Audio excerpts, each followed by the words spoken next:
We'll see. All right, Kurt, I think we might be showing up live on Facebook now. So govern yourself accordingly, as they say.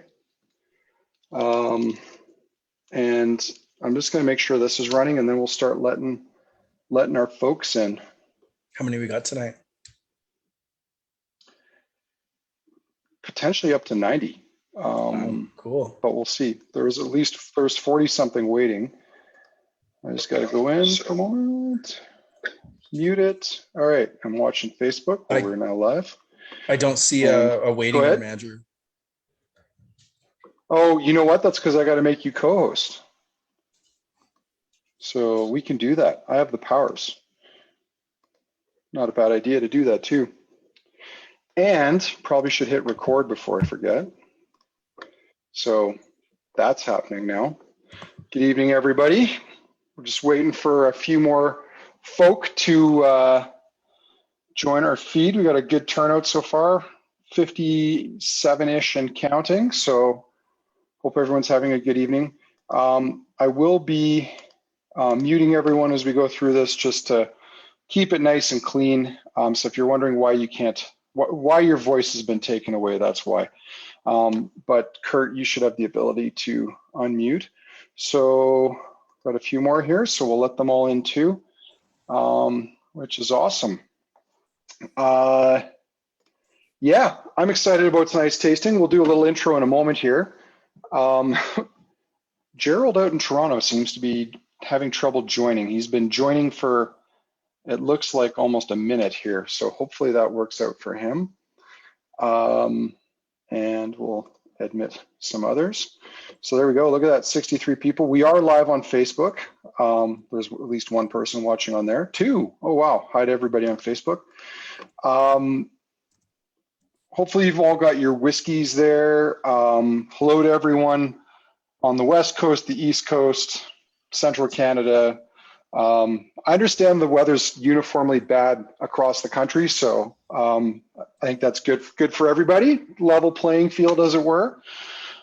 And for whatever reason, Gerald is still not joining, but maybe he'll get in here in a minute.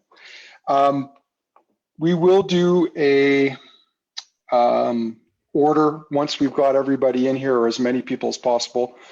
Oh, I think Gerald's now finally in. That's good. One thing you might want to do, I think we prepared these samples before we had our new breakable seal samples. So you might need a sharp object to cut them loose. Try not to cut yourself while you're doing that. And there we go, 2 more. We're up to 68, 67, 68, which is great. And I think we'll just give it 1 more minute and see if there's any more people joining in, because this is one of our bigger tastings that we've set up so far, and it's going to be a good one. I'm excited about it. We have a cool lineup and friends from across the country, and there's another Victorian joining us. Yeah, it's looking like we're kind of coast to coast here, right? Yeah, this is awesome. We've got whiskey friends from, quite frankly, across the country. Renee Jacob is joining us on Zoom tonight rather than Facebook, which is kind of cool. Myong Chol from Calgary just signed in. I saw that. So great lineup of people. And I think maybe this is as good a time as any to start things rolling. So good evening, everybody. Thanks for joining us for our Rare and Old tasting, which we kind of tongue-in-cheek said, things Andrew wants to taste.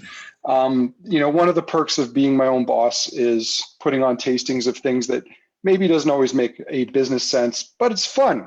I like having fun. Kurt likes having fun. I'm sure a lot of you guys like having fun too, trying fun things you maybe can't afford to buy. We all probably fall into that category.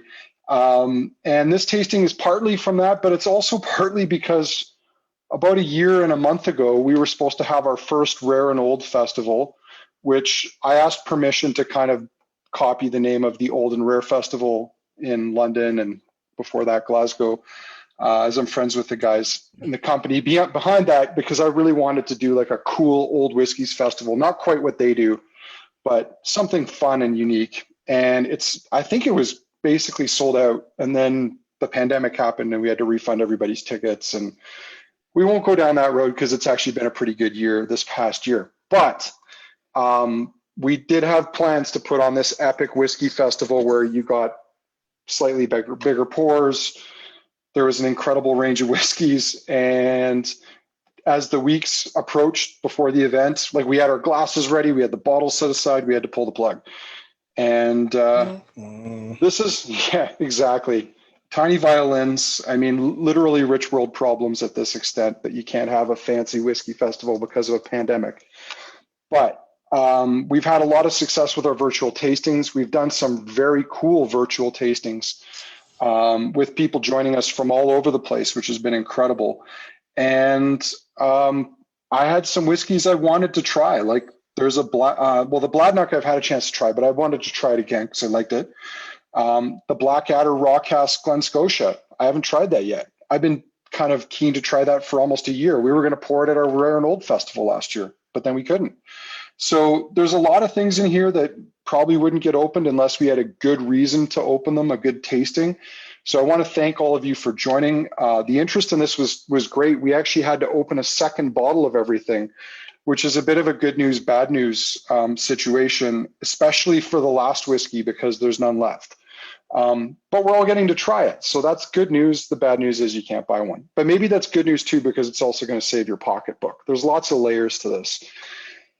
Anyway, here we are, April 22nd. I had to check the date because this year's been like, Groundhog Day.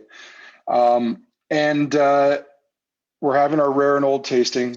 We had friends from across the country planning to come to our Rare and Old Festival a year ago, and you're joining us virtually tonight. So many of you are. So that's awesome. Thank you for coming. Thank you for going along with us with what we think is going to be a pretty cool range tonight. I'm joined with my colleague, Kurt Robinson from Kensington Wine Market here in Calgary.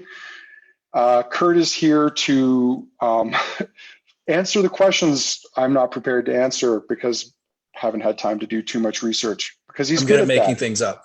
He's a good D. He sells it well. Also, he's got a really good palate. So that's great. Evan might be joining us depending on whether his kids cooperate in going down tonight. We'll see. You never know. But I think we're ready to dive in. Kurt's put the lineup there in the chat. I'll bring up the chat for another reason too, which is this is our preferred way for you to ask questions, share tasting notes, make fun of us. We like it when people play along, and especially we love a good sense of humor. So feel free to mix it up a little bit. We will do our best to say hi to people on Facebook and comment there. I see Angelos out in Toronto is watching on Facebook tonight, so hi for that. But hey, cool. Andrew, it's Brian Hartman's birthday today too. He said, so glad this fell on my birthday. Happy birthday. Happy birthday, Brian. We'll have to raise a glass, our first glass, which is kind of what I was slowly trying to get to. If you didn't see the order in there, we're going to start with the Bladnoch. We're then going to kind of basically ruin your palates and spoil the rest of the whiskeys by jumping up to the Port Askaig 45. But we have good reason for that. Pittyvaich 29 will be third. Auchentoshan 1988 fourth. Glengoyne 30 fifth. Then Glen Scotia 91. And finally, Lefroy 25 2019. So if you'll all charge your glasses with Bladnoch 25 year, that's where we're going to start. And I think we should wish Brian a happy birthday here. So little toast, little palate cleanser, Slanja. Happy birthday, Brian. To everyone's health here, thanks for joining us. For those of you who haven't done too many of our Kensington tastings, I like to do a little palate cleanser. It was pizza night tonight, so I've had pizza. There might have been a beer involved there too. Don't want to give up on that little bit of tradition. I think I saw somebody say this was a double header for them too. So I think somebody, at least in this group, has done a tasting already today. So it's funny. My lovely wife looked at me and said, "You're gonna have a beer before your tasting." And I was like, "Oh, I want to get, I want to be on the right level. Don't want to be below it." So we're starting off with Bladnoch tonight. Bladnoch's a whiskey that I've always been interested in and curious about. Partly because the recent history of the distillery is quite fascinating.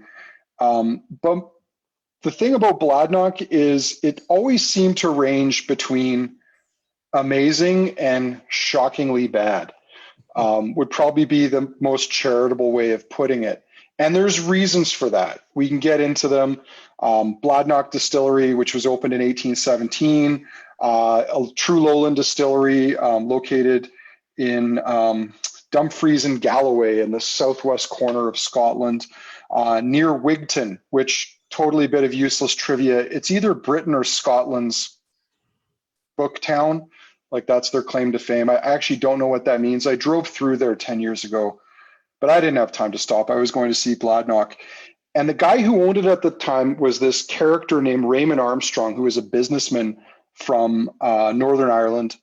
For whatever reason, he bought Bladnoch Distillery off of Diageo, I think in about 1993, during the dark days of the Scotch whiskey industry. Diageo, they owned about 40, 50 distilleries at the end of the 70s. They were shedding weight through the 80s and even into the 90s.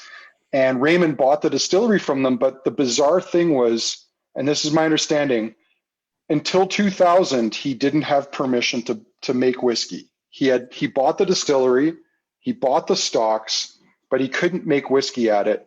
I think he had negotiated some kind of agreement in either 2000 or 2003, something like that, with them to let him start making whiskey again. But it might give you a key into the mind of this fellow, because I met him, lovely guy. I don't know who would ever buy a distillery, but agree not to make whiskey there. Bit of a strange concept. Anyway, Bladnoch back then, when I was there, I think I went by about 2008. I was trying to get some for the store. I tried several bottlings at the distillery, and I'll have to be honest, at the time, some of them were just horrific. But then I would always come across these cool independent bottlings from guys like Gordon MacPhail, Cadenhead, Old Malt Cask, Hunter Lang back in the day before, or I guess Douglas Lang before the Douglases and the Hunters had their feud. Douglas Lang had some incredible old casks of Bladnoch as well too. Scotch Malt Whisky Society. I can think of half a dozen spectacular Bladnochs that I've had from the Scotch Malt Whisky Society. But there were also a lot of very disappointing bottlings. About 5 years ago, an Australian businessman bought the distillery, hired a distiller from Macallan. I think they're doing some interesting things, but like a lot of other distilleries, until they get 5, 10, 15 years down the line, they have to make do with what they've got. And a lot of that means re-racking the casks they have and producing bottlings. And that's what's just rolled into Canada in the last 6 months or so, the Bladnoch range. These are the first official bottlings from the distillery ever to come to Canada. The original official bottlings were, not widely available. They were often single casks and not available frequently outside of the UK or Europe. So we're starting off tonight with the Bladnoch 25 year, the Talia, which is 43.2%. And what do we think of this, Kurt? I think it's an okay night when you're starting with a quarter century malt, first of all. I'm a little bit of a sucker for Bladnoch too, to be honest. I think that tumultuous distillery history is something that always endears me to a distillery. And it was also a distillery, I'm with you on this one, where it was always really hit or always really miss, but there was something really, really bold about the character, no matter what was going on. Like, you're like, okay, I get this. It's really neat. And we did a recent Bladnoch range, as you guys did, and I found like this thin thread of cheesiness that runs through all of them, kind of like a DNA that runs through Bladnoch. It's really neat to see it at this stage when it's 2.5 decades old, when it's kind of softened from that sharper cheesy note you get on like the 10 to something that's a little bit more brie-ish or a little bit softer. I'm still getting fruits that nudge into the tropical kind of tones, a little bit of florality, some pepper. Like it's a really pretty malt. This one kind of jumped out at me when we did our tasting and was second that night only to the, as you hinted at, an SMWS one. Yeah. Well, this was one that I thought was unusual because, you and I know we're a bit on the same page on this. We both love refill casks, older whiskeys, oxidation, delicate, fruity flavors developing. And what was kind of, I was skeptical about this right from the beginning, maybe a bit too much, was why finish it in virgin French oak? Like, I mean, I love really delicate, very fruity, old oxidized whiskeys. And that just seems to me like you're going to lose that or hide it. And I think Yeah. what's kind of cool about this is they have just that right amount of kind of additional oak character coming in. It's still soft, fruity. It's added kind of this creamy, velvety, delicate top note to it, but it hasn't completely subsumed all the fruity tones. No, and for something that's as low an ABV as it is too, it's got a decent amount of punch. And Aaron commented bitter. I get that probably that virgin oak kind of thing is bringing a pretty solid tannin structure to this one on the backside. It's quite dry and quite woody, I find, on the back, but in all the right ways. It's really clean. What it doesn't feel like that, like, heavy over oaked or over vanilled kind of tone. This is quite lovely. Mm-hmm. Well, and kind of to just add to your comment there, I think that virgin oak has really kicked the spice up. So like ginger cookies, like those ginger molasses cookies, cinnamon, cardamom spices on the palate. It's added that, and even on the palate, the oak is not overwhelming. It is still very balanced. Connor just asked, could you remind us what oxidation does to the taste? To me, it's kind of like a barrel does two things. It's additive and it's subtractive. You have to give it enough time to subtract or to knock off those rough edges, those spirity, alcohol-y edges, and you have to allow it time to impart flavor. And it's that oxidation, it's that displacement. When that cask is filled, it's full of liquid, like all the way to the top. It kind of spurts out when they're filling. Bung that thing up for a while, and after a few years, the levels drop drastically. And that displacement, of course, is oxygen for the water and alcohol that was in there. That slow oxidation is going to help enhance some of those estery notes. Again, it's going to tame some of those more fiery ethanol notes. It's going to allow some of that to off gas really and breathe through the barrel. So it's just kind of a softening effect, and you tend to get more of the characteristics that you look for. Again, those esters being the prime driver there. Oxidation is a great thing for it. Careful when it's in the bottle, perfect when it's in the cask though. Yeah, and I'm kind of a similar mind there to you, Kurt. I look at oak as you've got three things. So I'm kind of maybe subdividing one of yours. You've got the additive, like it's picking up color and character from the wood. The subtractive, that purative, you're taking out sulfur and iron, but also, as you said, through that oxidation, allowing the sharper elements to burn off. Yep. And then the third thing is there's this mysterious kind of change in the spirit that takes place in the cask. And it's the oxygen coming in, it's the chemical interaction between the spirit and the wood. But also, we've talked about this in other tastings too. There's also an oxidation that takes place in bottle, like when the whiskey's in the bottle. It happens at a much faster rate when you pour it into your glass. You're allowing oxygen in there. Unlike with wine, it's not detractive in the sense that you have a very short window before it starts destroying flavor. It's more of a long-term change. Eventually that change can be bad, but it's different in the sense with the spirit. It's much more stable.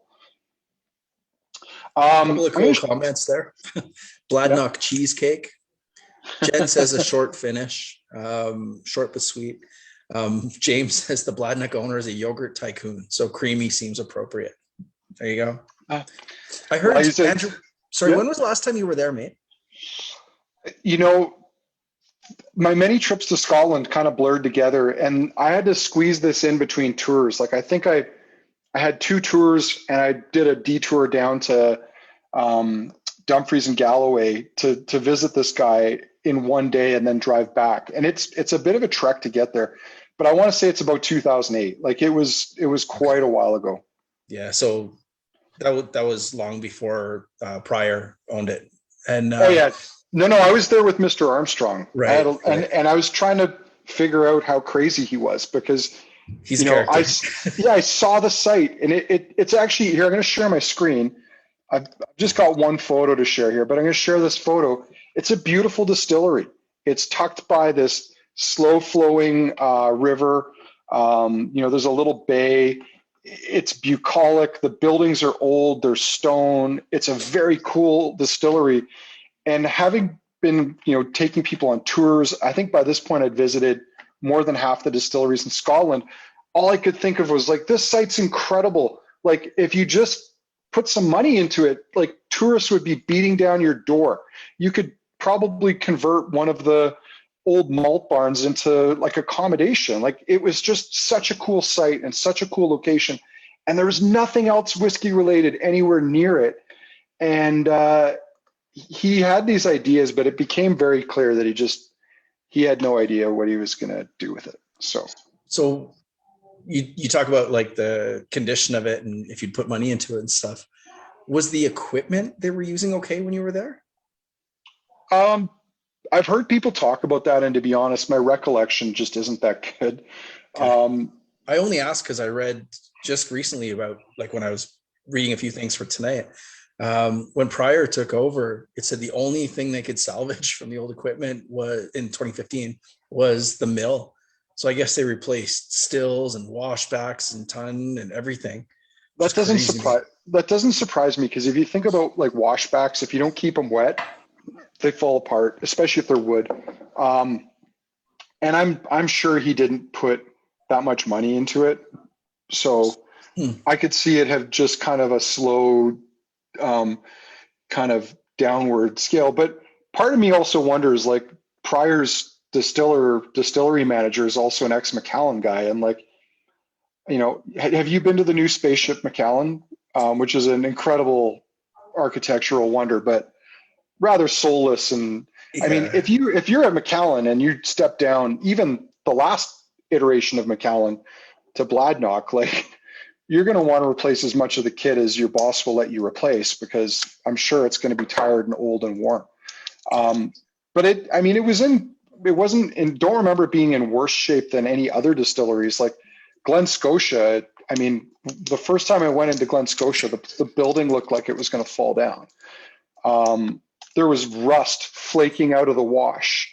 I mean, in their cast iron washbacks. I mean, that just didn't occur to me. I mean, I could see how it could happen, but yeah. Anyway, last thing here, just share the screen with you guys. Again, let me pull it up. I'm just going to share this on our website, the landing page for this product, which when we set up this tasting, we had quite a bit of the Bladnoch 25-year left.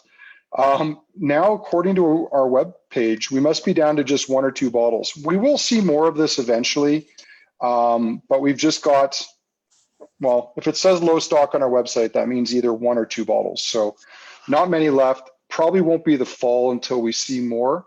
And it may not be the same release as this. You'll notice the photo there is a 27-year. I'm just noticing details. We should probably fix that. Anyway, Bladnoch 25, nice place to start. This is my second time trying it. We opened this like you did, Kurt, with your whiskey club. My whiskey club opened this. And I thought it was a great whiskey. I don't think it's mind-blowing, but I think it's good. It's a good 25-year-old. And, I would never turn down a glass of this. Yeah. I like that it's characterful. It's identifiable. Yeah.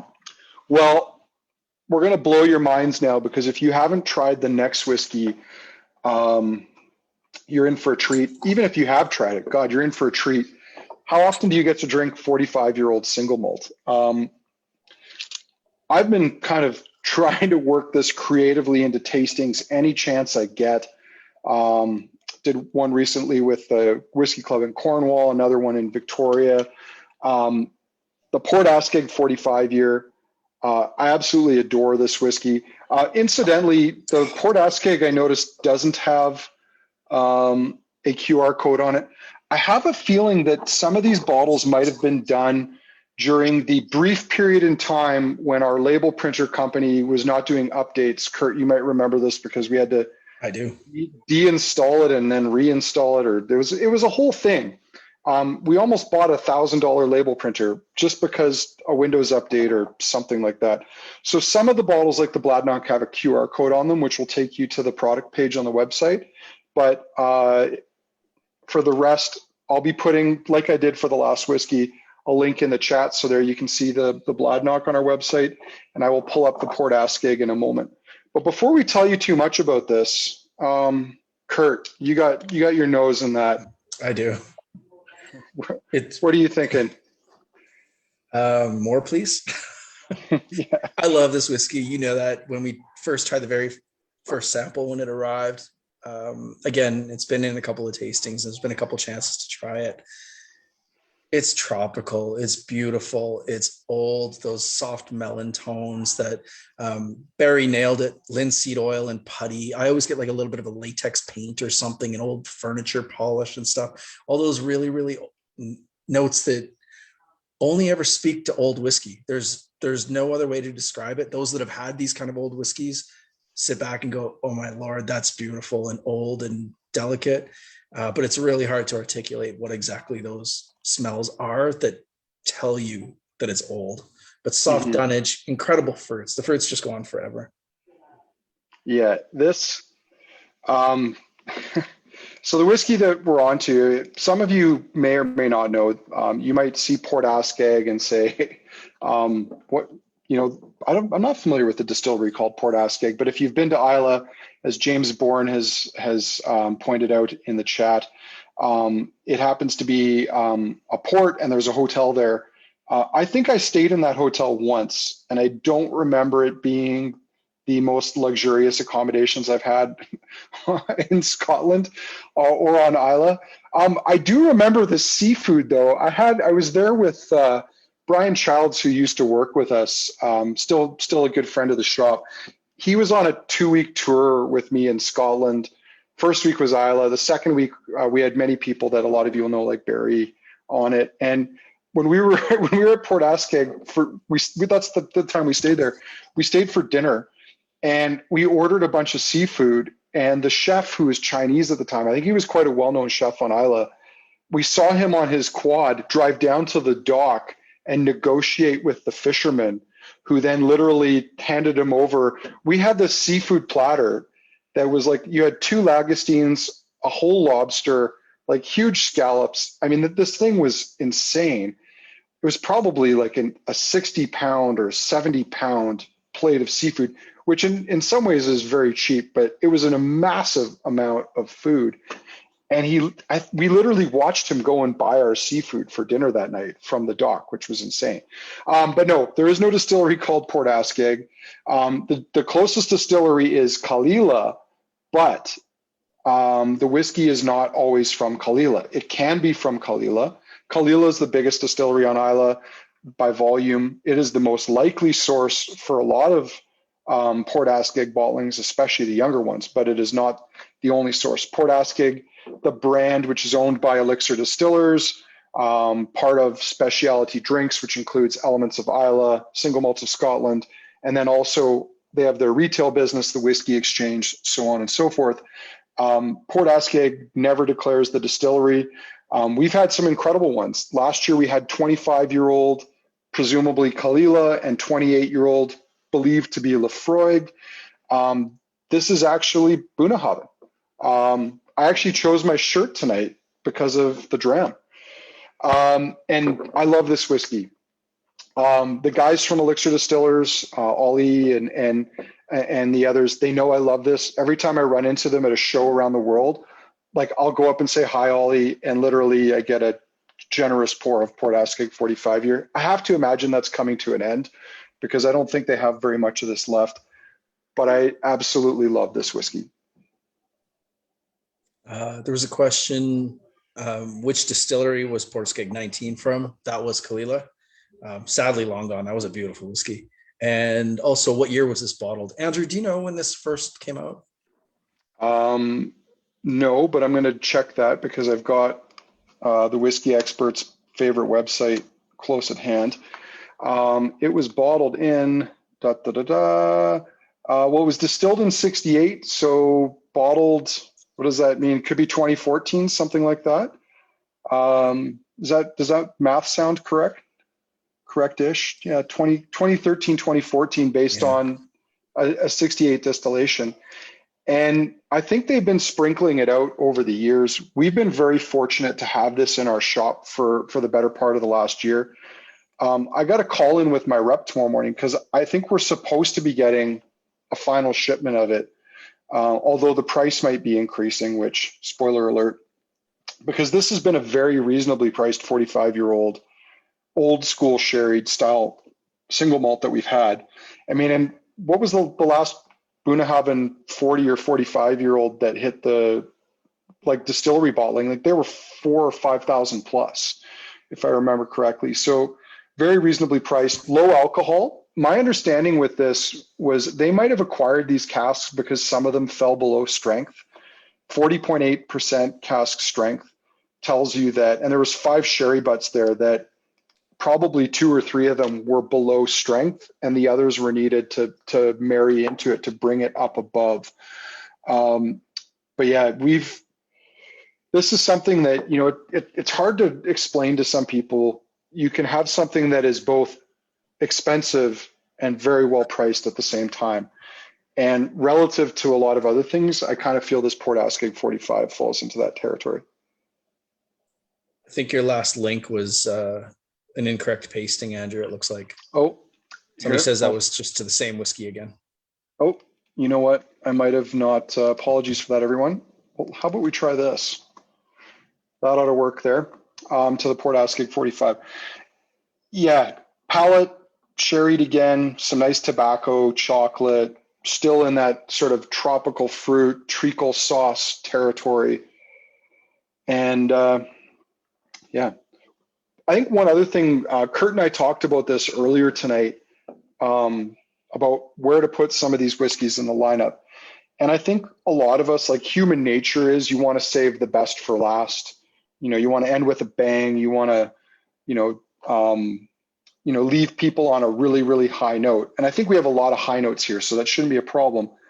But the character of this whiskey is so delicate, especially being at almost 40% alcohol.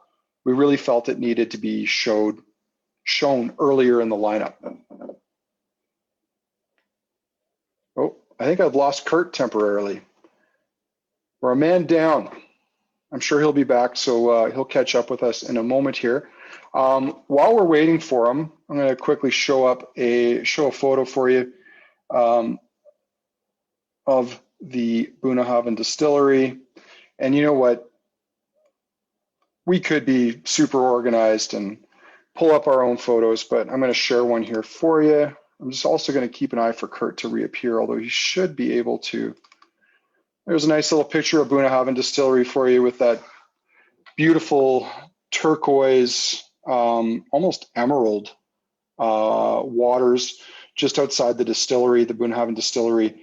One of the newer distilleries on Islay, obviously not as new as Kilchoman, but established in 1885, one of the last 2 distilleries built on Islay prior to Kilchoman being built in 2005. I think he's back.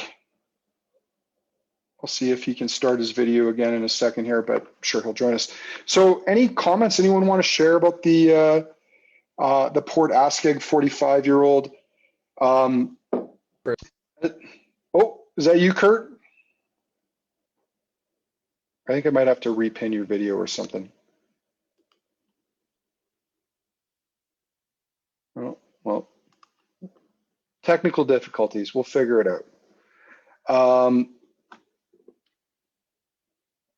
Benoit saying the warehouse with the words the distillery has been demolished to make room for the new visitor center. So there will certainly be a new picture of Bunnahabhain at some point in the future then. But thanks for that point, Benoit. And there was a good tasting note here, a comment that I wanted to share. Where is it? Oh, I think that was just a comment on someone else. But Renee Jacob saying, love the very light kiss of smoke on the finish. Phil and Sue saying, very smooth, fruity, awesome finish. And Tal saying, this was amazing. What a nose and a great balance. Fruits, tobacco, very memorable. And someone else had a good note there too, which I was going to share. I'm just going to minimize something so I can see it. To me, the nose is what makes this dram so good. That's from Peter in Ottawa. Yeah, a good whiskey, I think, I mean, obviously at the end of the day, if it doesn't taste good or the palate doesn't live up, then, you know, you could make an argument that perhaps it's not a good dram. But I think in the case of this, when you have a good nose and a good palate, that's something incredible because you can just sit there and enjoy the nose over a long evening. So I would agree with you that a good nose goes a long way in a good whiskey. And I would use as an example, many of you may have had the chance to try, but one of my favorite whiskeys going way, way back now was the Compass Box, the General. And I loved the nose on that. In some ways, I almost preferred the nose to the palate. The palate was excellent, but it had this nose that I could just keep tucking into over and over and over again over a long session. So that's the Bunnahabhain 45-year-old, the Port Askaig 45, and unfortunately, the very reasonable price. And I'll share my screen here and I'll show you the bottle as well. Comes in a nice box. Not that that's really a good reason to buy a whiskey, but it doesn't hurt. I'll show you the presentation here. There you go. 1860 at present, whatever we've got left in stock. And then it's highly likely that we'll see a price rise once this comes back. But there's the whole presentation there for you. Nothing that says it's from the Bunnahabhain distillery, but we know with great certainty that that is where this whiskey came from. So that was number 2. And a couple of guys saying a hint of coastal forest fire. Someone else mentioned just a touch of smoke in there. And I agree with that. I think there is a little faint bit of peat in there. And that's not always a surprise from Bunnahabhain, especially older ones. This is back in an era where the whiskey wasn't being distilled as a single malt to be bottled as a single malt, but rather to be used in blends. And so you might have seen higher peating levels back then than you do today. Now, Kurt, are you with us? Maybe, maybe not. Well, unfortunate technical difficulties, but the show must go on. Oh, try again, Kurt. Can you hear me? Yep. I can't see you though. You've disappeared. That's okay. You'll just be.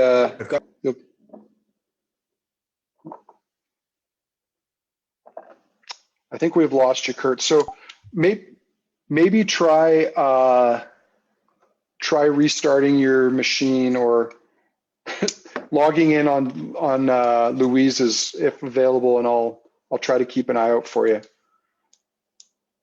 All right, ladies and gents, let's move on to the third, which is from a closed distillery called Pittyvaich. So I ask you to pour yourself a healthy dram of that. Pittyvaich is a whiskey we don't see very often. It's owned by Diageo. There's not been a lot of official bottlings. In my mind, I think there's been about 5 bottlings ever done by Diageo. Maybe, there's a few more than that depending on batches. But in recent years, in terms of the ones that we've seen coming into our market, there's been a 30-year-old, which was done last year. The one we're trying, the 29-year-old, is from 2019. And then prior to that, there was a 28 from 2018, and then a 25, which we'd have to go all the way back to, I think, 2015 or 2014 when that was available in the market. And other than that, we've not seen too many of these whiskeys. Independent bottlings have been fairly scarce. Again, because most of this whiskey was destined for blending, very little of it has ever been released as a single malt. And it's, a rare whiskey. I think that's about all we can say about it. Now, I'm just trying to pull up a photo, tee that up for a moment. The release that we have here is from 1989, bottled in 2019. It's been matured in a mix of PX sherry, Oloroso sherry seasoned casks before bottling at 51.4%. And I notice there's some things happening on the chat. Some tasting notes coming in already. Citrus and lemon rind from berry, salty. I think, did I miss a comment from someone here about Lorraine? I can see him on my second screen. We'll have to wait to see if he is able to come back in. I'm just looking for Louise. No, Kurt's not there. Alex saying, I just shipped my pants. I don't know what that means, but we'll just leave it to everyone's imaginations. Apples, gingers, and toffee from Renee. Melon and banana from Mike, another guy down in Lethbridge. And I kind of want to go back to, there's some references to lemon here. Almost reminds me of like lemon meringue pie or something like that. A bit of decadence, a bit of sweet, a bit of citrus, a bit of acid as well too. And there's some nice spice on there. It's toasty. We were talking some of the staff about Pittyvaich today. We've had the good fortune to try a few over the years, and it's a whiskey that seems to have a nice weight to it. But you know, do we any of us really think it has like a core style or identity? Not really, because we've just had so few opportunities to try it over the years. But even this one here, and I'll share it on the screen in a moment, not very much of this comes into the market. There is a lot of demand for these Diageo limited releases around the world. We didn't see the 30-year-old, unfortunately, so we grabbed a few cases of the 29. And before the tasting today, we actually went on to the wholesale site just to see what was left. And when we realized there was just two cases left, we bought them. So this is another one that there just won't be very much of. It's not going to last long, but why don't we give it a taste? I'm guessing based on Sky's clarification there, I missed a joke. Shipped my pants. I'm gonna look into that later. Apparently a very clever Kmart commercial. So palate, lots of lemon again, very creamy, almost cheesy. We were talking earlier about the Bladnoch, about the distillery having this sort of cheesy profile to it. And I think Pittyvaich seems to have that as well too. Lemon meringue. Also reminds me, there was I don't remember the name of it, but our neighbor's peasant cheese here in Calgary, which is one of the best cheesemongers in the country. They frequently sell a goat's milk cheese, or they used to back in the day, that had slices of lemon on top of it. And this reminds me of that goat's milk cheese with a nice slice of lemon on there too. But some nice character to it. I find it's a little warm. It packs some heat in there, loads of spice towards the finish. If this was Oloroso and PX sherry seasoned casks, I would say they were very definitely second fill at the very least, because that sherry character is not really coming through, other than maybe that nice spice and decadence on the back end of the palate.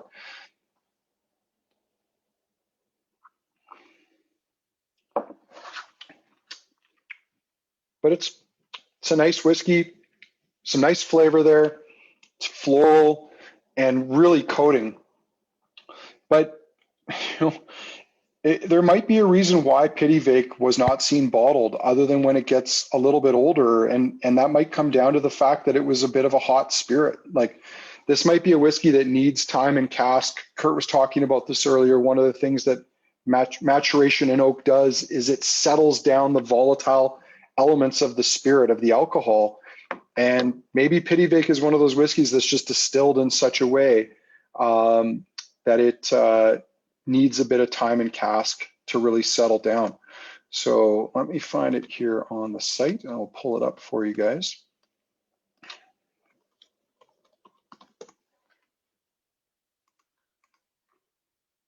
And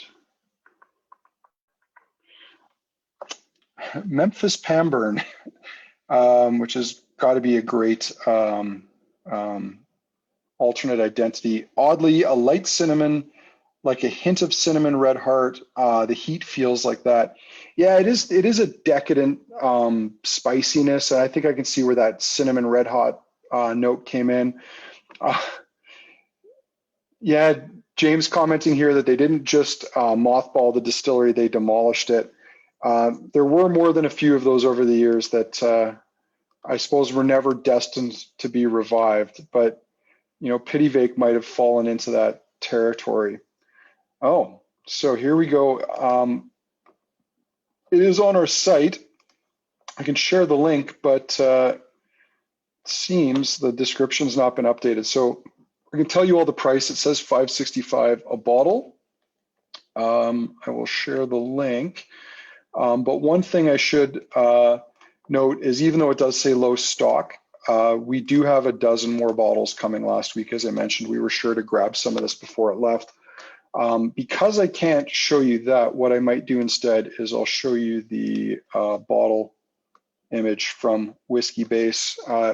This is kind of something they did, I believe, starting in 2018 with the special releases from Diageo. Kind of a nod to their flora and fauna bottlings of years past, but that's what she looks like there. I believe there's also a photo of the tube, so I'll pull that up. There you are there. So I'm guessing that this whiskey's animal is the humble grouse. But anyway, that is the Pittyvaich 29-year-old. This is something that was really just a blind stab in the dark. We wanted to see what this was like. I've had the releases of the 25 and the 28 that we'd previously had in the store. I don't remember either of them really being memorable or noteworthy, but this one here has definitely got a bit more promise to it. And I love that really intense citrus lemon note that it seems to have. So we've got somebody else joining us here. So we'll just let them into the tasting. Well, on that note, why don't we move on to whiskey number 4? Whiskey number 4 is from the Auchentoshan distillery. And, I remember going back a decade or so, Auchentoshan was one of those distilleries that always had something new in the pipeline. There was always something interesting happening. Granted, this is going back into the Morrison Bowmore days, when Bowmore, Glengarry, and Auchentoshan were owned by an independent Scottish company that was eventually acquired by Suntory, but was more or less left to run independently of the Japanese ownership. And as a nod to the Suntory side of things, back in the day, when I would talk to the guys at Morrison Bowmore and how they felt about being owned by a Japanese company, because back then that was something that people didn't really know or understand. They didn't realize that there was a lot of foreign ownership in whiskey distilleries. A lot of people said, well, that must be a bad thing, but far from it. The Bowmore guys, the Auchentoshan, Glengarry, they all loved the Japanese owners, because if they ever needed anything, if they ever needed money to improve equipment, replace things, they were never told no. They were always given essentially whatever they needed to do the best job they can, to make the best whiskey they could. Something happened though when Suntory bought Jim Beam out of the United States. They gave Beam the keys to the car. I'm not sure that it was the best decision, but what are you going to do? So we've just not seen the volume of interesting releases from the distillery since. Now I think we have Kurt back. I got to find his video. I can hear him. Can you hear me? I can hear you.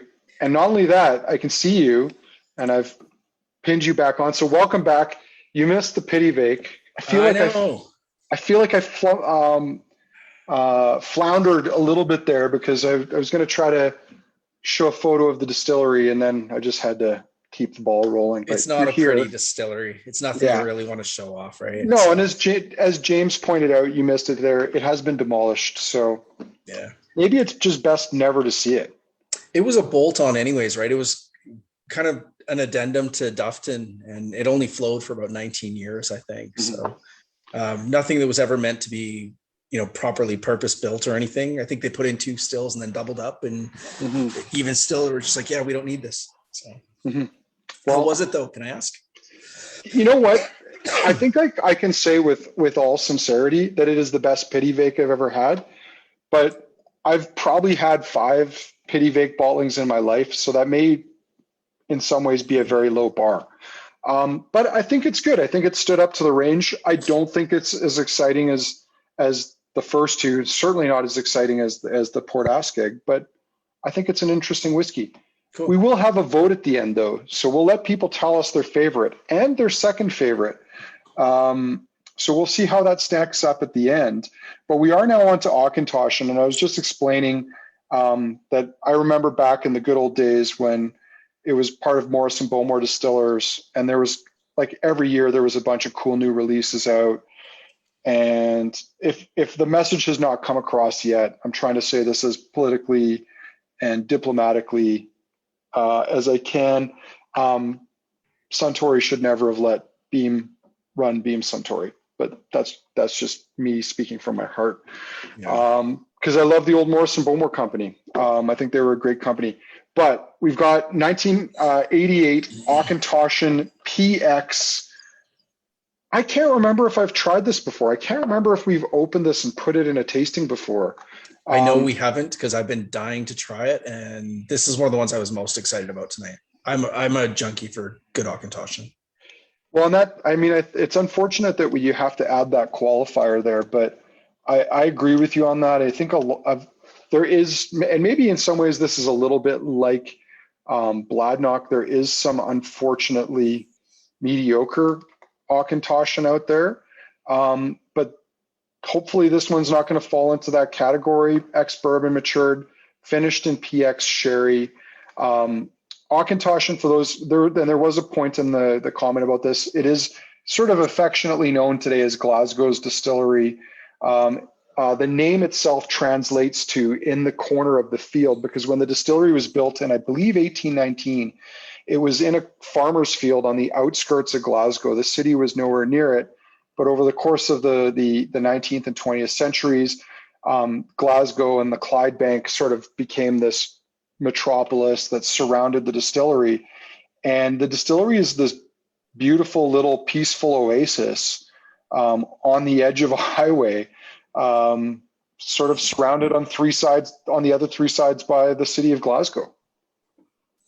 I've taken transit there a few times, like we generally, because the trip kind of starts and ends in Glasgow, and we go out of that airport, we crash right at the Holiday Inn at the airport. So there's a bus right from your doorstep that drops you off right at the gates of Auchentoshan.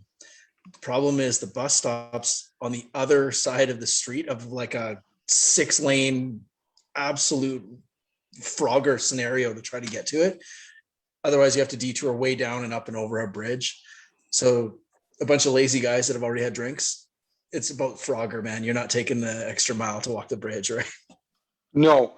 Well, I mean, perhaps almost more dangerously. Every time I've been there, I've had to somehow navigate the turn because there's no shoulder and you're on this 60-mile-per-hour highway with no turning lanes, and you have to quickly turn off into the distillery. I mean, it is a bit of I have to say it's probably not one of the best planned entrances to a distillery in Scotland, but it's a cool little distillery. One of my favorite little anecdotes about it, just before we move on to focusing completely on the whiskey, relates to the Clydebank Blitz of, I believe it was 1942, when the distillery was being, the Clydebank area in Glasgow were being bombed by the Wehrmacht. And they actually managed to blow up one of the warehouses at the distillery. Casks went into the air, whiskey was lost, which is all very tragic. But my understanding is the cooling pond out in front of the distillery that you see today is the crater left by that bomb. And the Scots, being very practical folk, just decided never to fill it in. Well, we've got a perfectly good hole here. We'll just make that the cooling pond. I hope that story is true. I've been telling it for 12 years. It's a great story. It would be a real shame if it wasn't. But what do we think of this whiskey? There's so much cherry and jammy fruit all over the top of that. Like really, really cool. You can tell it's a really pure spirit too. I don't know, like to me, it's got still an alcohol-y kind of note to it without being spirity, if that makes sense. It's just really, really clean, very, very fruity. The palate belies a little bit more spice and maybe a little more distillery character than the nose does by itself.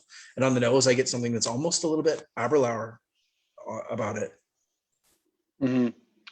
You know, Auchentoshan and sherry are things that I'm often a little nervous about, partly because I think if you think about what Auchentoshan is, and we haven't even really touched on this yet, you talked about it being really clean. Well, it's one of the few triple distilled whiskeys still made in Scotland. The only full-time, I believe, there's no other distillery that full-time triple distills. And if you think about that third distillation, you're distilling to a higher level of purity. You're going to lose some character. But I've always felt that the whiskey is very delicate and that it doesn't take too much oak character well. You just lose it. It gets lost in it. And so I've had some good sherried Auchentoshan, but the sherry has to be in balance. If it's over the top, then it just doesn't seem to be able to handle it. We had one really, really goopy one right out of the barrel when we were there in 2019. Was unquestionably the greatest Auchentoshan I've ever had in my life. And it was so dark you could hardly see through it. But man, that spirit and barrel were absolutely in harmony. It was stunning stuff. Just worked. Well, you know, we've talked about it in some other tastings, in particular, like when it comes to things like finishing. It's not always done well. But I think in this case here, like the sherry integration into this is nice. You've got some nice dark fruits, maple syrup, treacle, spice, but you've still got the vanilla. And then I think you can still find those floral citric notes that are quite typical of Auchentoshan. Agreed. Yeah, good notes. So, I agree. I like it. It's pretty. I got another photo of Auchentoshan here I can share. So I'm going to pull up my screen. And then I think I've also got, where is it there? Did I lose it there? I mean, this is a typical Glasgow day. Maybe a little bit of rain, then some sun, more rain. I think the heaviest rains I've ever experienced in my life have all been near Glasgow, especially on that little road to get towards the coast, going up through Dumbarton and then maybe down to Campbellton. I'm also going to share my screen for the website. So we have the packaging and the bottle here. You know, I know with these sample bottles, it's not always easy to get a good idea of what we're drinking looks like, but that's the whiskey there. The 1998 PX Sherry Cask finish, and $699.99, bottled at 49.7%. And yeah, this is my first time trying this too. I think I would remember this if I'd tried this before because it is quite nice. Yeah, I like it. I really like the nose on it. The nose is a little more my style. The palate it veers a little bit from it, but I'm happy to drink this. There was a question about PX. Andrew, do you want to talk about PX for a sec? Sure. So PX is a style of sherry. It's also a grape. But from the standpoint of whiskey, it refers to Pedro Jimenez sherry seasoned casks. And Pedro Jimenez, it would be the maple syrup of wines. It's thick, it's sticky, it's syrupy. I mean, that might be sort of underselling it because when it's good, it can be incredibly elegant as well too. And we've had some older bottlings of it that are lovely, but it's a sweeter style of sherry than say Oloroso, which is more nutty and dry. But but essentially it's just the type of sherry that seasoned the cask. So I would think of it as a sweet sherry. Glendronach, which, has done a lot on the sherry side of things, often uses, and they'll often even declare it sometimes, that it's either Pedro Jimenez or Oloroso, or they'll reference both. And I think the cues they're trying to give to people, Pedro Jimenez, you're going to get some sweet, dark fruit tones, whereas Oloroso, you're going to get something drier and nuttier and maybe a bit earthy. And here, why don't I share the link for this one for you all as well? So I don't know how much of this is left. Beam Suntory is the rep for this, and someday it'll just be gone, and then that'll be it. But we have some in stock, and I know we have more than 2 bottles. Otherwise, it would say low stock. But yeah, I like that, and I think maybe that's a segue into something possibly even more sherried, or not. I guess we're going to find out. So let's move on to the Glengoyne 30-year. I kind of want to drink more of that Auchentoshan. Can't lie. Well, if you didn't finish yours, the good news is there'll be a little left for the end of the tasting. I'm thinking I also don't own a 29-year-old Auchentoshan. I'm just saying. Uh-oh. I'm hoping Louise is not within earshot. This is why you need earbuds, Kurt.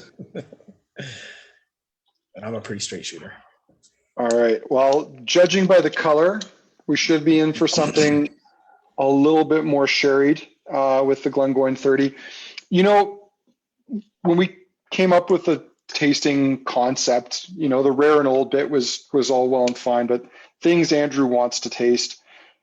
I just like tasting old sherried Glengoyne because, until at least recently, and I think Glengoyne's been out of stock for a while, the 30 and the 25. It's coming back. There is a bit of a price increase, but it's still, relative to some others out there, pretty reasonably priced.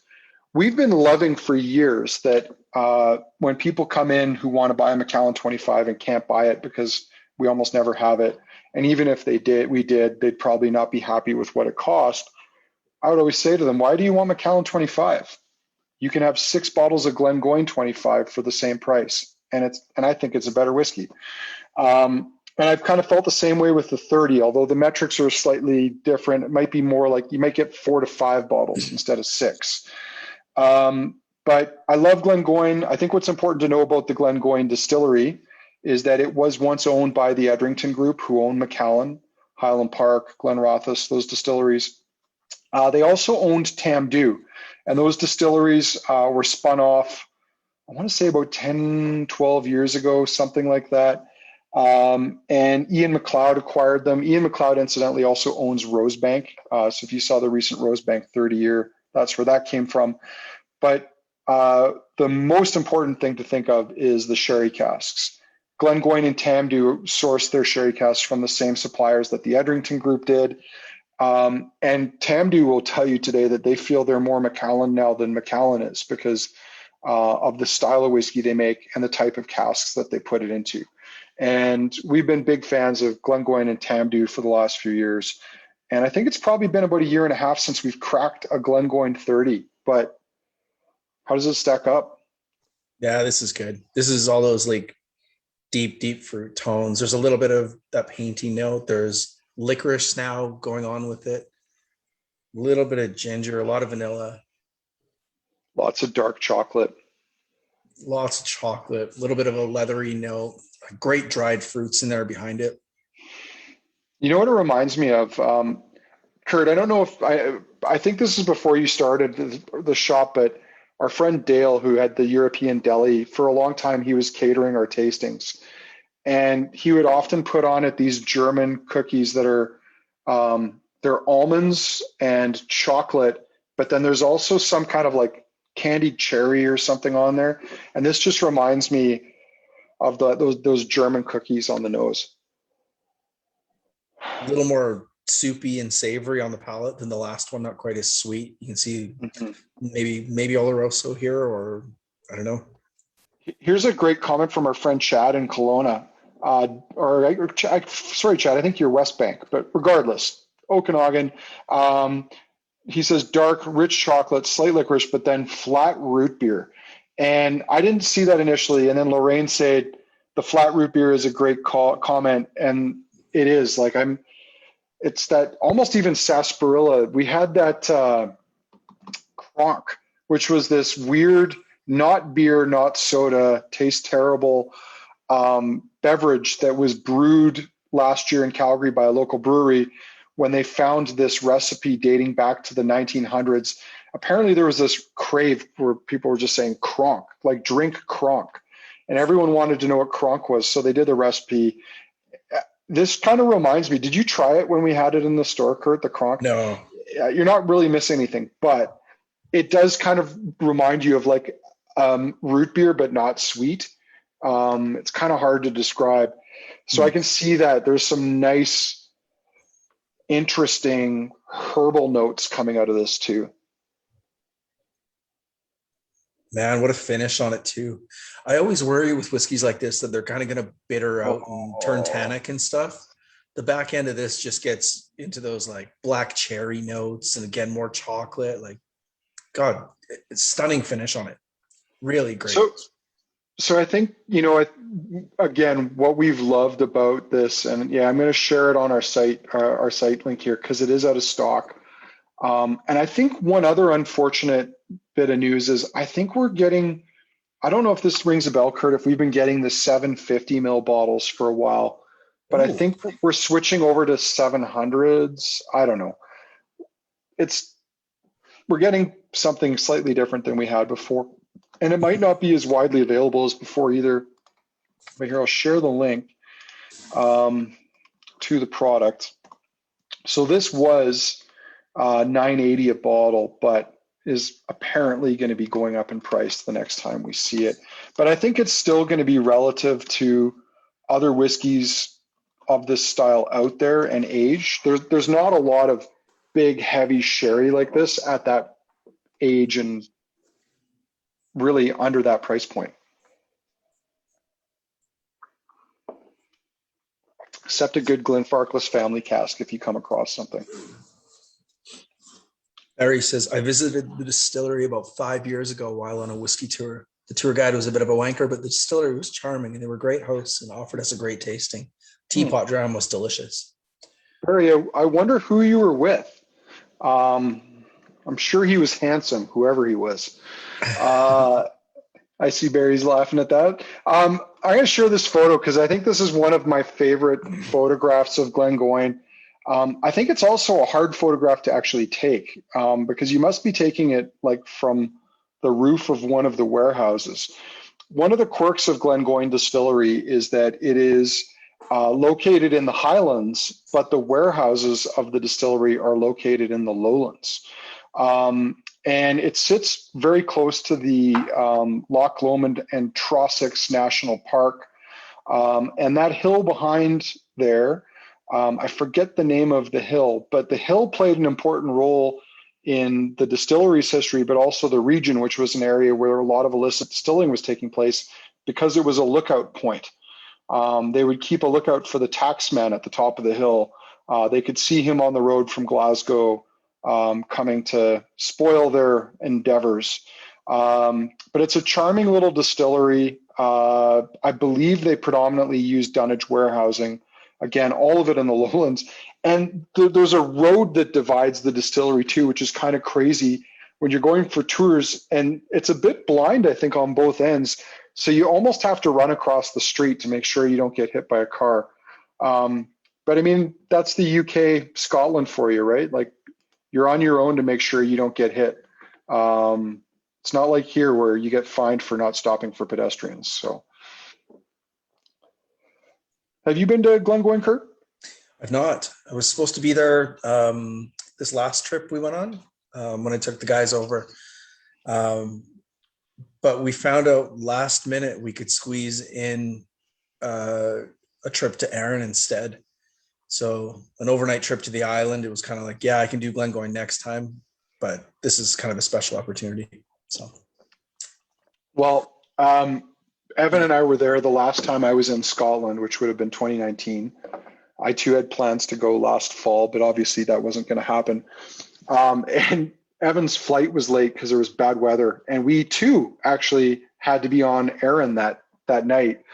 And we knew we were going to have a short tour, and that was before our ferry got canceled because of bad weather, and we had to go to the ferry at the north end of the island.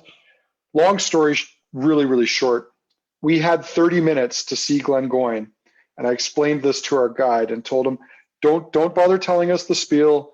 We just want to walk through the distillery. We only have 30 minutes. And I swear every single room we went into, I had to keep reminding him, we've only got 26 minutes. We've only got 24 minutes.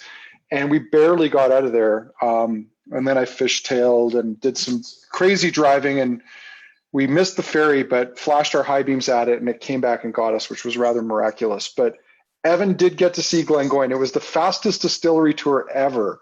And our guide was trying his hardest to put his heart and soul into this thing, but there just wasn't time for it. But the distillery is great. As Barry said, the teapot dram is great. I believe you can only get that from the distillery. But we have been spoiled for the last little while here in Canada. The 25 and 30, I think, have been priced under what they're selling in other parts of the world. And unfortunately, that might be coming to an end. So, Jerry, Dr. Jerry's on here. Hi, Dr. Jerry. Glen Scotia, shall we? Let's do it. I have to be honest, this is the whiskey in our lineup that I'm probably the most excited to try, because I think most of the rest of them, I had an expectation of what we were going to have. Like the Auchentoshan 88 was good. It was sherried. I expected it would probably be good. The Glengoyne 30, I was pretty confident we'd had that several times before it would be good. Pittyvaich, I didn't really know, but I figured it probably wouldn't be terrible. Like Diageo doesn't generally release intentionally bad bottlings for their special releases. Maybe some of them are not amazing, but they're not diabolically bad. And the Bladnoch I'd had before. Glen Scotia, though, I have a bit of a weakness for Glen Scotia, partly because I just love how inconsistent it is. And it's kind of in some ways like Springbank, where it's, every bottling is a little different, even when they're trying to do the same thing. But also, this is coming from a period, the 90s, when Glen Scotia was probably being run 2 days a week, maybe a couple of months a year, by the guys at Springbank. Like, this is in the era where the distillery was not being run. This bottling from Blackadder came in. This was brought in by our late friend Jay, who sadly passed away a little over a year ago. There's no tasting notes, no description. We were going to open this for the Rare and Old Festival again, and just that didn't come about. And we finally found a tasting that we could fit it into the lineup for. And so I've been very, very curious to try this, because when Glen Scotia is good, it is spectacular. And Kurt, I'm judging by your reaction that this one is not disappointing. Oh man, because we needed more pressure on anything from Campbellton, right? Yeah. A good friend of mine, some of you guys may know him, an author, Guy Gabriel Kay. I sent him out a bunch of whiskey samples one time, and I sent him a sample of the Highland Park 40. And I remember he went on Twitter when he opened that sample and poured the dram, and he went, "Dear God, I'm ruined." He was just like, no whiskey's ever going to come close to this. As soon as I nosed this, I was like, oh shit, I didn't want to like this much. Man, there's that kind of farmy, oily funk going on there with it. It's, to me, there's something like an overripe peach, desiccated apple in somebody's old leather tobacco pouch here. Like, this is a fantastic nose. There's something just kind of off and weird about it, and everything works beautifully for it. I love this. Well, Glen Scotia, and I think I might have hinted at this earlier, and I got a photo here. I'm just going to share of it. I remember the first time I went to see Glen Scotia. I think the last two distilleries I'd been to prior to Glen Scotia were Auchentoshan and Erin. In fact, I can actually step this back. The first three distilleries I saw in order were Auchentoshan, Arran, and Glen Scotia on my very first trip to Scotland. And I was seeing Glen Scotia courtesy of the guys at Springbank. I don't know why they chose to show me Glen Scotia before Springbank, but maybe there was a reason, because back in that day, it was being run by Springbank, again, a couple days a week. And this is in the early to mid 2000s. It was, to be charitable, run down, neglected. It looked like a Dickensian tenement building. I think was one of my favorite ways of trying to sum up and describe what the Glen Scotia distillery was like. And it was sad. Like, you know, you saw all these beautiful distilleries, well maintained, well kept. You know, there was a lot of pride of place in it. And then you go to, and I've got a good photo. This is actually on our website here. I think these might be Evan's photos. We were on, you know, sorry, the distillery was just literally falling apart. It hadn't been painted in 40 years. The stills were the most neglected and rusted I'd ever seen in a distillery, and that includes Bunnahabhain, whose stills used, you know what I'm talking about, Kurt. Bunnahabhain stills were pretty dirty. I mean, you could get tetanus from those stills. Glen Scotia was next level, and the washbacks where the fermentation took place. Back in the old days, Glen Scotias were made of cast iron, and the fermentation, when it's at its peak, is violent. It's like the sun. It's churning and broiling, and it was ripping off chunks of iron, like dinner plate sized chunks of iron from the washback. And everything about this distillery said, there's no way this place makes something that tastes remotely good, because it just looks sad and awful. And then I started trying Glen Scotia, mostly independent bottlings. I think the first ones I saw were from Murray McDavid and Gordon MacPhail, and everything I tried was like good. And I was trying to square those two things because they just didn't make sense. And what I understand now is that the beauty of Glen Scotia, especially going back that far in time, is actually the neglect, is the fact that it wasn't running very often, that the wash was being left to ferment for a week or more at a time. So you're getting fruity esters in the wash. They weren't running flat out, so maybe they do one distillation a day. So they took their time. No one was rushing them. And then they put it into barrels that maybe weren't the most active, but if you left it there long enough, something magical could happen. And yeah, Glen Scotia is just one of those weird ones to me where, like, the first few times I went there, it was sad. Like I felt sorry for the distillery. And it's got a personal connection for you because of all that, right? Yeah. Yeah. I don't know, man. I love this style, and reading some of the tasting notes, you know, I saw Lorraine mention the leather that she likes there. Costa Rica's coconut and cinnamon hot cocoa on the nose. Chris says, "Fook me, it's delicious." Oh. I like that Chad Anderson is getting the same peach note I was getting earlier. A bit of burnt match, he says, some burnt caramel. Like cool notes here. This is, and somebody mentioned the Campbellton funk too. Oh, that was Chad as well. When we talk about Campbellton whiskeys, we always say oily and funky. And like it's just what comes with those Campbellton malts. This is instantly identifiable as one of those distilleries there. It's fantastic. It's way better than I expected. I kept looking at it and going, that's too much. That's too much. Now I really, really want one. This is cool whiskey. And you know what? It's got the three elements that I love in a good Glen Scotia.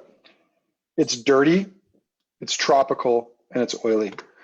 And you get those in varying degrees, and sometimes the oiliness is different. Like sometimes it's clean engine oil, sometimes it's dirty old engine oil.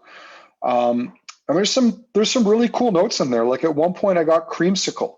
Like I don't know where that came from, but I got like orange creamsicle coming across on it. But yeah. I want to say this because I think this is one of those cases where even if there's a thread of something that's not quite right in it, the tapestry is richer for it. Where you can kind of overlook flaws or find that they actually accentuate some of the quirkiness of it. James messaged me and said he thinks this bottle might be lightly corked. It's really, really rare to find corked whiskeys. It does happen, but it's really, really rare. more what we find is there's something analogous between cork taint, like TCA, and what you get in a lot of sherried whiskeys. There's something, and Sean, who at the shop has a great palate, is finding the same thing I am. There's a characteristics there that in a lot of sherried whiskeys, probably through just the oxidation, you end up with something that's kind of corky. It's a little bit cardboardy, and I'm getting it here, and I don't give a damn because the sum is so much better than that one little note. That little note is kind of just background for me. This Yeah, is stunning. I think I can see where James is coming from on the nose. There's a possibility that this might have, but I agree the palate is stunning. And what's weird is I didn't get it initially on the nose. I only got it a little later. And we have had corked whiskeys through the shop, but the palate on this is phenomenal. I just shared the link there. I'm going to pull up the product on our screen as well. So there it is, Blackadder Raw Cask, Glen, Scotia. We just don't see a lot of old Glen Scotia like this anymore. And as you can see from the description there, we just didn't have much to say about it. There was no tasting notes. There's no reviews. I think even Whiskey Base, which almost always somebody's reviewed something, had nothing on this bottling. And yeah, was very, very curious to try this sherry cask, cask strength. I mean, this is the Blackadder where they leave that little bit of carbon, that little bit of char in the bottle. Was very curious to try that. Doesn't disappoint. Kurt, I don't know if you remember this, but I remember finishing off. Didn't we finish off a very old bottle? Or I might be confusing Springbank here. I remember finishing off a very old bottle of Glen Scotia, signatory Glen Scotia, at some point in time. I know there was a Springbank. There was a 40-year-old Springbank. Yeah, there was a 1969 40-year-old Springbank that was fantastic. I don't remember the other though. Yeah. Well, lost to the mists of time, perhaps. Sadly. Well, we've got one last dram, and then we're going to do our voting.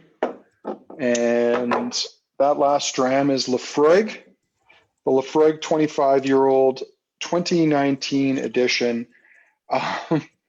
So I made an assumption here, and you know what they say about people who make assumptions. I'm well aware of that. But I made an assumption here. I made a leap of faith that there would be plenty of this Laphroaig around because, frankly, Kurt, like, how long have we had 5 different vintages of Laphroaig available at any given time? Like, it's crazy. 4 years? Yeah. It seemed like the well of Laphroaig 25 from the 20 teens was never ending, that it was bottomless. It could not be drained. Obviously, in retrospect, that may have been foolish, but it's weird that we would have 2014, 15, 16, 17, Laphroaig 25 around literally for years. The 2019 shows up in the last 3 months, and then it's gone. We can't get any more of it. So yeah, we went based on history and we gambled and lost. And I collect the 25s, right? I've got a whole bunch of them going back to 2009. I haven't tried this one yet, so I'm tickled pink for this one. Yeah. Well, Laphroaig 25 is an interesting beast because you have what is in some ways the most polarizing whiskey in Scotland in terms of profile. It's your love it or hate it dram, but you've also got time, and time tends to soften the rougher, sharper, more volatile edges of the spirit. And the 25s, I know we've done tastings in the past where we've had many of the 25s in them, have been kind of inconsistent over the last 10 years in terms of their style. Yeah. Andrew mentions that polarizing aspect with it. It's that thing that separates those that love it and those that are wrong. Just saying. But there is a healthy inconsistency with the 25s, I think, that keeps us coming back to them, because it's never just, okay, it's a variation on a theme, it's boring, who cares? there's enough of a variance year to year that you want to keep going at them. If you can get any of those early vintages, they're great. But I don't think I've had a 25 that I didn't think was absolutely up to standard. They're all really, really good. Jason asks if 2017 was the best of the recents. Man, that's a good question. I really like some of the fruitiness on that 2015, the Black Label one. But 2016 and 17 were both really good too. Mm-hmm. Yeah, and I remember, I think the best ones that I've ever had, and sadly not all of these ever came to Canada, but a lot of the best ones were from the early part of the last decade. And then there was some that were maybe not quite as exciting, and then they seemed to get a little bit better around 2015, 2016. But I mean, we're also talking shades, you know, slightly better here, slightly better there. Have you tasted this yet, Andrew? No, I'm still working on the nose. Oh man, just wait. And so maybe there's a good reason why this one is gone. People clued in fast. What I just have a question though. What I want to know is, Luke, that's not really your basement, is it? Luke Duran? No, I'd be like, if that's your basement, like, I know we're not supposed to travel right now, but I'm coming to Montreal if it is. Anyway, so palate, Kurt, tell me about the palate because I'm going to dive right in. Man, the nose is soft and it's kind of like the melons and all that kind of stuff you'd expect with these ones.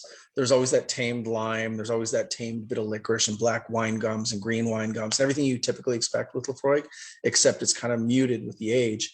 The palate though is this explosion of like those tangy, sour kind of tropical notes right off the bat. It's like boom, guava, mango, all that kind of stuff in your face with big smoke, big citrus. And then it just fades with like this kind of like faint pink grapefruity note and a bit of smoke again. It's beautiful to me. I love that development. I love that palate. Palate's better than the nose on this one for me. The palate's nice, and it does definitely show quite a presence. Like that peat, that medicinal character has actually stood up quite well. I'd agree. The nose, it doesn't come across. The nose comes across as very creamy, very warming and welcoming. And then you get into the palate, and there's some darker, more intense notes there. Wow, that's cool. So I just made an unfortunate discovery. Evan set up tonight's Zoom link, and I don't think I can start a poll, which is really too bad because, you know, one of the most fun things about doing tastings like this is we get to have a poll and everybody gets to vote for their favorites. I'm just gonna. I have a way of doing it, Andrew. We'll post your cell number here and tell everybody to text you at 11 o'clock. Yeah, I'm gonna turn it off. I just can't go there on that. I'm gonna text him and see where he's at and see if there's any chance he can join us to do the poll. Tyrone found it's quite medicinal. Hints of Moderna and Pfizer. I wouldn't know. I only know AstraZeneca, so that's all I've got. So Pfizer today. Anyway. You got Pfizer today. Lucky man. So yeah, we're all in that weird place trying to figure out when we get vaccinated and which one. I just was like, just give me whatever. I didn't care either. Put it right there. Exactly. Well, we're all probably going to have to mix it up. Who knows? Anyway, we'll see if Evan joins us. In the meantime, not being able to conduct a poll at this very moment, maybe now's a good time to ask if there's any questions or if people want to share their favorites. We'll try to keep track of it. Lorraine says, get Pfizer. The best vaccine is the one you can get. There you go. That's right, Lorraine. That is the best answer. And Lorraine and I aren't done talking either, Andrew. She says Laphroaig is the heart of her collection. Oh. And there was something else earlier she said. So I think she and I are now drinking buddies, whether she likes it or not. So. Lorraine, you better be careful there, Kurt. Lorraine will break you. I I'll be broken that way. That sounds like an okay way to go. So Yeah. Well, I know we've got quite a few Isle of fans. Obviously, we've got Benoit, Luke's on here tonight too. There's a few guys on the coast that I know are huge fans of Lafroig as well. Um, you know, why don't we briefly talk about, like, Kurt? Why don't you tell me what you think? First impressions. What are your favorites in the lineup tonight? I'm just first kind of tastefully sort of ogling Lorraine's cabinet there. Sorry. Yeah, man. I don't know. This was a really tough one. I think these whiskeys all showed better than I expected. I went back to that Bladnoch partway through and was really, really digging on the nose on that one too. But I think for me, that Glen Scotia was truly a wow factor. I haven't tried the Pittyvaich yet, so I got to come back to that guy. But I think for me, it would probably be the Glen Scotia and the Lafroig. I really like those two. You What about know, you? and I mean, this might just be me maturing and becoming spoiled. But I'm gonna have to go Port Askaig 45 and Glengoyne 30 are my tops. Nice. For third, you know, I I this is gonna I kind of almost feel uncomfortable going with this one, but I'm almost thinking it's the Auchentoshan. Like I just That's cool. really like the nose going back to it, and I don't know, maybe it's making me reminisce about the good old days when I think I was the only shop in maybe one of only two shops in Canada that got there was two different Auchentoshan 50-year-olds, and we opened them for tastings, and they were crazy good, crazy good. But yeah, I think Barry ended up with those heels somehow, didn't he? I don't think so because they're in my. Oh, I think I've still got them in my cabinet downstairs, gotcha. but it is what it is. Well, I think what we go ahead. I was just going to say, I just want to throw this out there.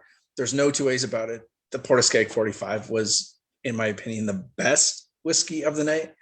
Balanced, beautiful, fully articulated in every sense I'd be looking for. But it wasn't my favorite. I've had it a couple times. The last two that I mentioned there just really surprised me with, a little bit more than I was looking for. So that's why they were my top two. But I wonder if there might be a little bit of that bias. The people tend to like the things they had last because they remember them the most clearly. Is that creeping in there? I Or don't think so. is it just that you're a coastal guy? You like that I do West like, Coast.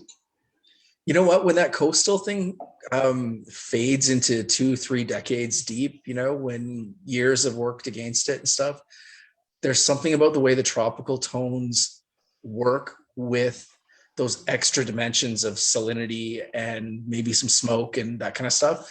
I think it's just there's more things at play, which is really cool. But I don't think I have that just ladder whiskey bias because I'm still bouncing back and forth between them. This is the Yeah. Auchentoshan, for example, but who So knows?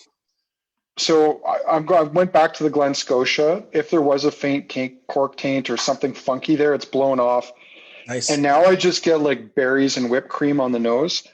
What's weird on the Lafroig is there's a note there that I can only describe as like a vehicle with fabric seats on a hot day.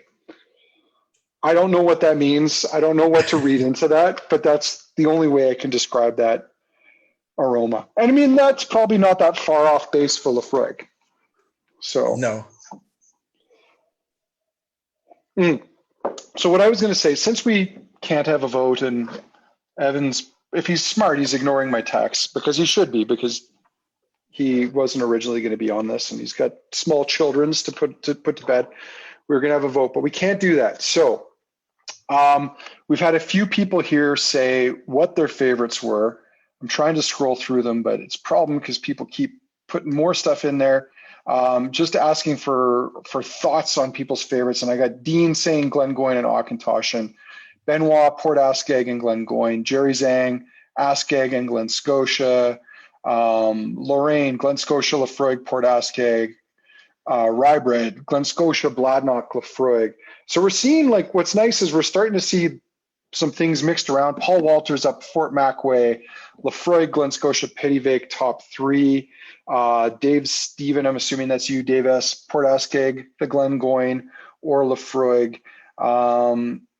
Not a disappointing whiskey from Mike in Lethbridge, and Benoit agreed with that. I agree with that too. So lots of good comments. Ottawa Whiskey Guilds, Peter Green says Lefroy, Port Askaig, Auchentoshan. So yeah, hearing some similar things here, and a lot of, I think almost every whiskey in there got a mention, except maybe the Bladnoch. I don't know if there was too many Bladnochs in there, but even then, like, it wasn't bad. No. I mean, in a lot of tastings, that could be the most memorable whiskey. It's just a tough crowd. And I'm in love with the fact that so many people are keen on that Glen Scotia. You know, I look around this room and there's so many names that I've been packing stuff up for and putting bottles aside for and stuff, or talking to on the phone that I haven't actually met face to face yet. And it's like, yeah, I remember pulling good bottles for you. You guys have good taste. So I'm happy to drink with this group anytime. Barry Dennerson saying here, best nose is the Pittyvaich, which Kurt can't comment on because he hasn't tried it yet. It does have a good nose. I think, Kurt, you were missing out on this. We were going like I'm doing it right now. Yeah, open it up. Yeah. We were going big lemon territory. I said like lemon meringue pie and like goat's cheese with like lemon slices on it. It's a cool whiskey. I still wouldn't make this one of my favorites, but it's a cool whiskey. It's interesting. Pittyvaich is always typically kind of porridgey and kind of cereally. Mm-hmm. Sorry, I just shook the hell out of that against my hand and forgot I'd cut myself open with a paper cut earlier. Aw. Feel awesome. Muffin, right? Yeah. Yeah, there's a lot of lemon right off the nose right away. Some kiwi, I think. Mm-hmm. Almost like key lime pie too. There's like a little bit of a pastry note. Very citrus heavy though. Like it's kind of sharp almost, but very pleasant. There is an intense citrus character on that. While we've got everyone's attention, and before we start losing people and winding down, I'm going to quickly share my screen here just to show we've got some other tastings coming up in May. It's crazy to think that we're already talking about May, but like I think we've already got May fully booked, and we're even starting to look at June. Evan's got a bourbon Brown Forman tasting, which he's doing with Callan from Brown Forman. There's still 2 spots left for our signatory vintage tasting, Independence Day signatory May 20th. So that's coming up. I think we've sold out of Glendronach and everything else that's coming up earlier in the month. Yeah, we have. So too bad, so sad on those. But we've also added this new one, which we haven't announced yet. So there's still a fair bit of space left, but there's a Cooper's Choice tasting coming up. We have some cool things that came in, including a Bunnahabhain and a 19-year-old teaspooned Speyside single malt that's sherried and has some very promising reviews. So that's coming up next month. And we will be launching some other tastings shortly as well. Tal said this was a great tasting. Let's do it again next week.